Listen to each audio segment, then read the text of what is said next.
So a recent poll that I put up in our free group, Women Over 50 Get Active and Healthy, was to ask this question.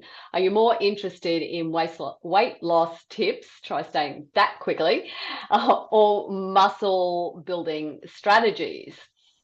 And here's what the poll found. 53% of women were more interested in muscle building strategies. 26% were interested in both weight loss and muscle building. And only 21% were interested in weight loss.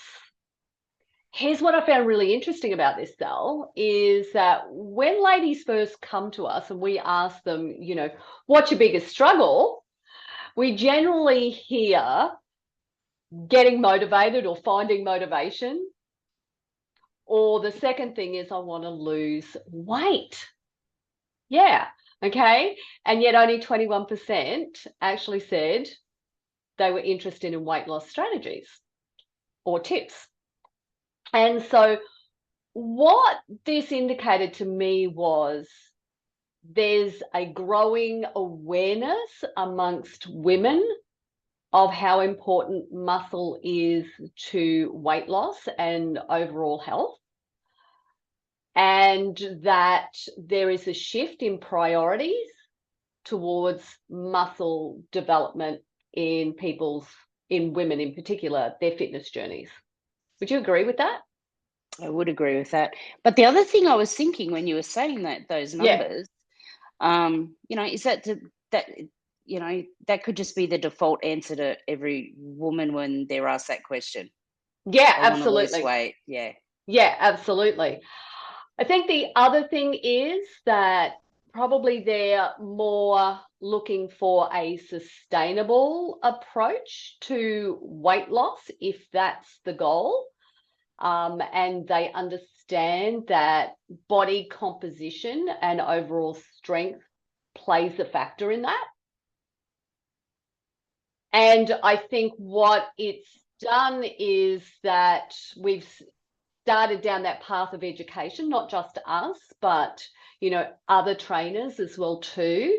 And women are starting to open their minds more to resistance training, and how important that muscle is to their overall health and well-being. And I think the everyday woman is not afraid to share it anymore, that they strength train. That's right. Back in the day, it was for the men. The men only strength train. The women go to aerobics type thing. Yes, yeah, absolutely. Back in the day. Yeah. So I thought what we might do today, Sal, is I put down 3 what I think are effective muscle building strategies. And if you want to add more in, or you've got some other comments, that would be awesome as well too. Or you might have another strategy that is completely different to this. So where I'm going to go with the very first thing, and I think you're going to guess it, is resistance training, but I'm not just going to stop it there. I'm going to say resistance training with progressive overload. So look, muscle mass is important to anybody, particularly women over the age of 50, 55.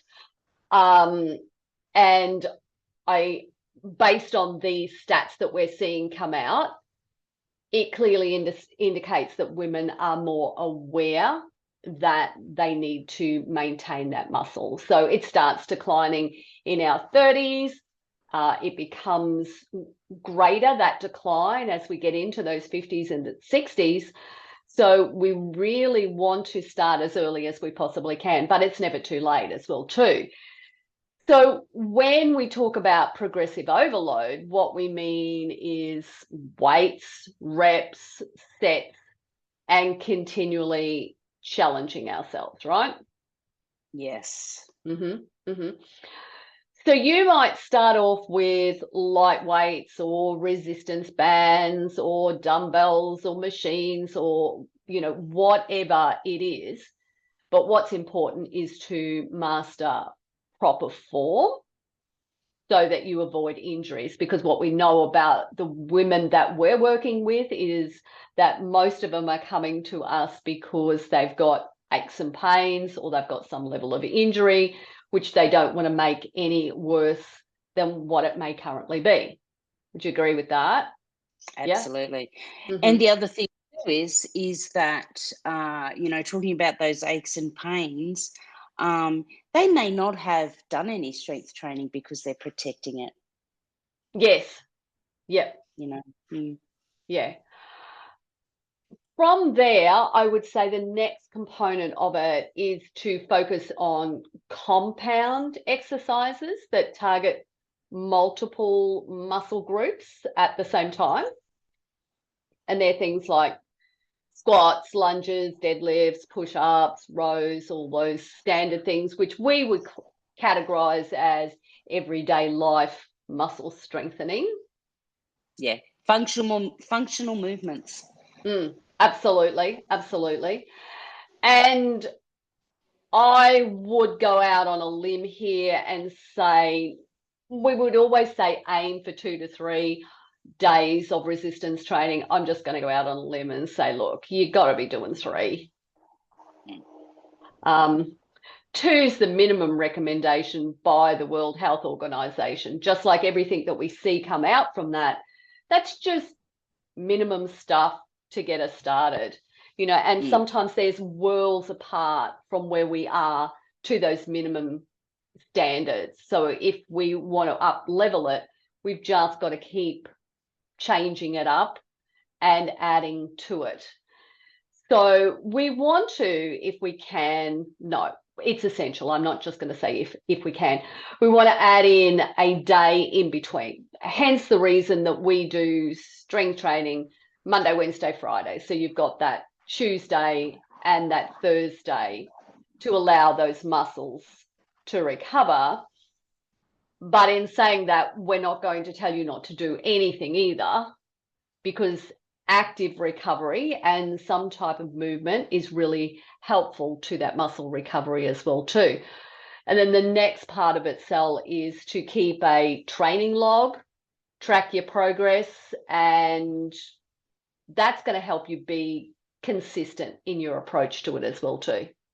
And it's going to challenge you. It should be able, it should be those along the way goals that you're going to set. Because in all honesty, if you're starting out strength training, and it doesn't matter if it's body weight, resistance bands, free weights, machines at the gym, whatever it is, after about 4 weeks, you're going to feel your strength change. It's going to be easier.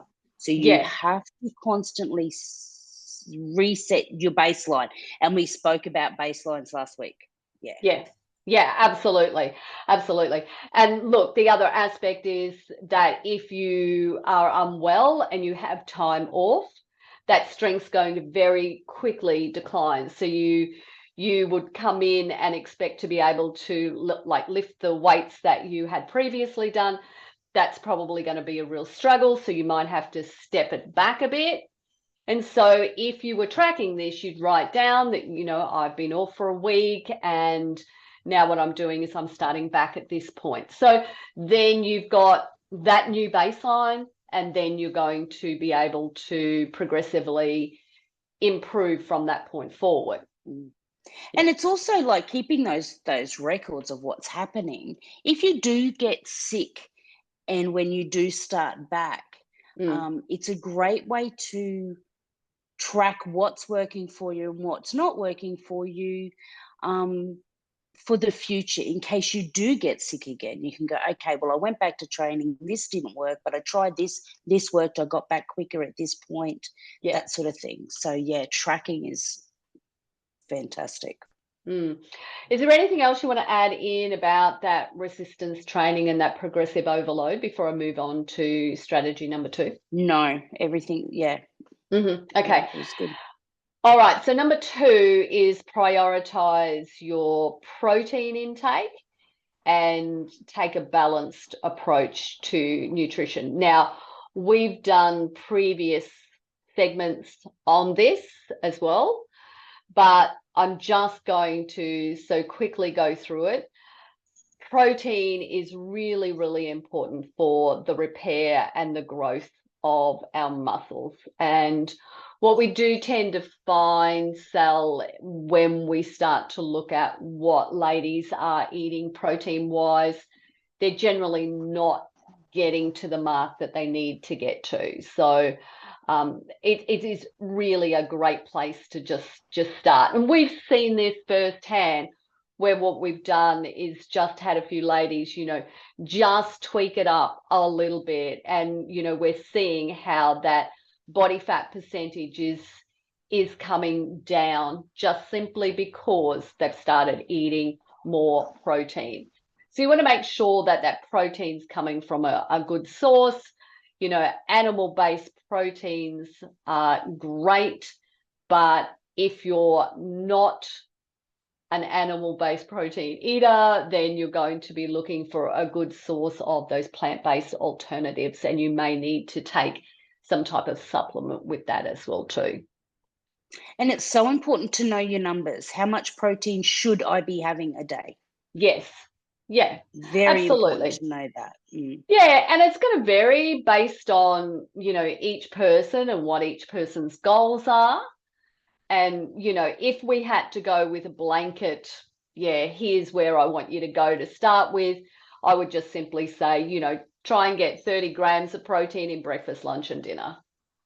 Yeah. So it's just a good starting point. Yep. Mm.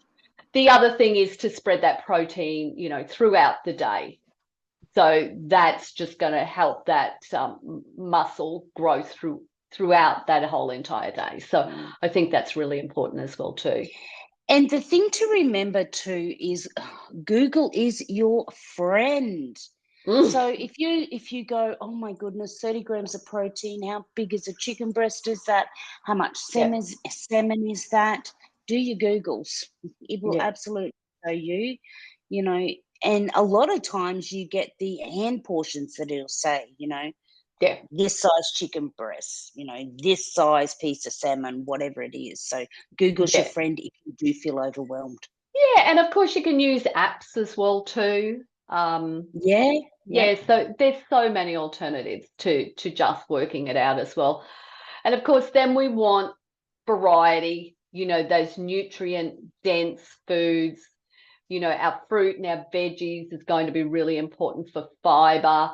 So, and we want to make sure that we are getting those carbohydrates and those healthy fats, so that we are getting, different types of vitamins and minerals and nutrients into our day as well too. And so I had a little challenge for the ladies last week, I think it was, Sal, where I said, just go for 5 different fruit and veggies, it not too hard. So, just try to mix it up a little bit. And I think the final part of that is to stay hydrated.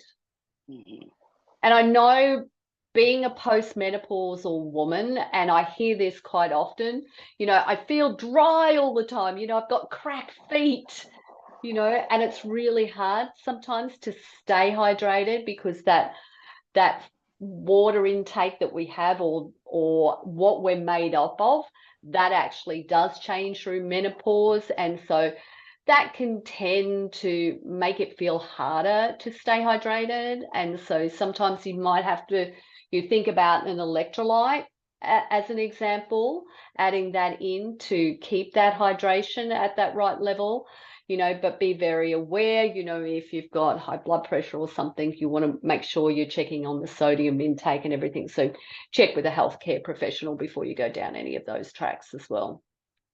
The seasons can impact our hydration as well. We're heading in, we're in autumn heading into winter. We know that water intake decreases in those months and starts increasing in spring, summer. So be very mindful through those autumn, winter months to keep that water up as well. Yeah, absolutely. We tend to wear longer pants, so we don't notice that the skin's dry, and we don't worry about putting the moisturizer on and all those types of things, do we? No one's looking at it. No, that's exactly right. Don't worry about shaving the legs for 3 months. All right. So anything else on protein or nutrition there? No, I think we've covered everything there. Yeah. All right. Point number 3, Sal, is focus on functional strength and mobility. And you've already alluded to this one as well too, because as we're aging, we really want to make sure that we're maintaining our functional strength. You know, opening up a bottle or a can, being able to do that, pick up the saucepan, rather than using 2 hands, being able to use one, picking up the laundry basket, being able, and one that I actually heard was that they couldn't lift up the corner of the bed anymore to actually tuck their sheets in, So, yeah, there are all these functional signs in everyday life where our strength would be declining. We may have, most of us probably as children, put our shoes on as we were standing, and now we're probably sitting to put shoes on. Or you might have been wearing killer high heel shoes, and then you've gone to, nice comfy heel, and then you've gone to flat shoes, and then you've gone to Velcro shoes. So you've gone the full circle. So they're all indications that there's been some type of functional change in our body as well too. And of course, that functional strength and that mobility is equal to, maintaining our overall health, and our independence. And I think that's super, super important. It scares the living daylights out of me that I would have to have someone come in, and shower me and cook my meals and do all those things for me. And, I saw that firsthand as a child, living with my grandmother, that her whole world was taken away from her when she couldn't do those things. Yeah, yeah. The other thing too with the functional movement, not only in our body, but I think also in our environments, we need to be aware of our environments. And for myself, I've become a grandmother. We have him in his little play area, because we have indoor stairs, so we've got a gate and that sort of thing. So for me, it's having to keep that mobility to be able to step over that gate, that, the fence type thing, getting over without falling. Oh yeah, when you're carrying them. Yeah. Yeah, I get it. I understand what you're saying. And I think we should probably explain what functional movement actually means. It mimics everyday life, Yes. basically. And so we want it to fit into different categories such as strength, balance, coordination, flexibility. So functional exercises are all about different movement patterns like bending, lifting, pulling, pushing, rotation, reaching, yeah, all of those things. So, you're going to get them from squats and step ups and rows and overhead presses, and then doing some type of, core stability exercises as well. When you equate those into everyday life, ladies, it will look like this. So a squat would be you squatting down to pick up your laundry basket. A overhead press would be you reaching to hang your washing out. Yes. Yeah. So they're the what it equates to, what functional movement equates to in everyday life. Yeah, and if you use that example in the kitchen, so it's squatting down to get the plates out of the low cupboard or to get them out of the dishwasher, and then actually then putting them away in an overhead cupboard. And if you took that cell then to the next level, you're out and about and you're a bit of a traveler, you're able to pick that case up. You're able to squat down and support yourself, pick that case up and then put it in an overhead locker as an example. Yeah. Yeah. Yeah. Yeah. And I think the next part of it is that it really needs to make sure that we've got some type of balance and stability movement included in that. So single leg stands, toe to toe walks, yeah, even balance board exercises, because Yeah. when we focus on that stability and that balance, it means that, you know, we're reducing that risk of falls or injuries that we may have as well too. Yeah. Because remember, ladies, the movement comes from our core. Yes. Our core is I want to say the be all and end all. You know, when you're getting that weak core, it will affect your balance. And I'm talking about core, and it's strange, but it does. Your balance comes from your core. Your mobility comes from your core. Your flexibility comes from there. If that's weak, then that is when the falls start happening. Yeah, absolutely. And it just impacts everything as well too. So yeah, I think there's two really super critical parts, which is the group of core muscles, and then hand and grip strength. Because if you lose the ability with your hands, then you will really, really struggle to live independently as well too. And like Peter found out when Paul, her husband, you know, Yeah. and I have spoken to a few ladies about it, and they were mind blowing. You know, to renew your license as you get older, your grip strength has to be 12 kilos. Yeah. You know, can you lift a 12-kilo dumbbell? You Yeah. know, 90% of women probably wouldn't be able to do that, but that's the expected grip strength of being able to turn a steering wheel. Yeah. Yeah, And absolutely. driving is our vehicle to freedom and independence. Absolutely.